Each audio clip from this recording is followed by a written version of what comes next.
Hey, what's going on, guys? Welcome back to The Shed, a Minecraft series where I show you guys how to craft anything and everything in, well, Minecraft.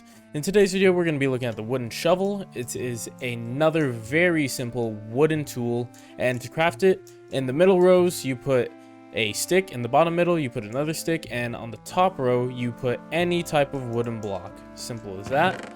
I'm going to be using this oak plank, and you do need a crafting table for this. So 2 sticks, middle and bottom middle, and then top middle you put a oak plank, and you get your wooden shovel.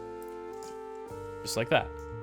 If this video helped you at all, then please do give it a like. It helps my channel out a lot, and if you're feeling really generous, please do give me a subscribe. It helps even more. Well, they both help about the same, but you know, if this helped you, if it gave you value, then please do one of those or both of them.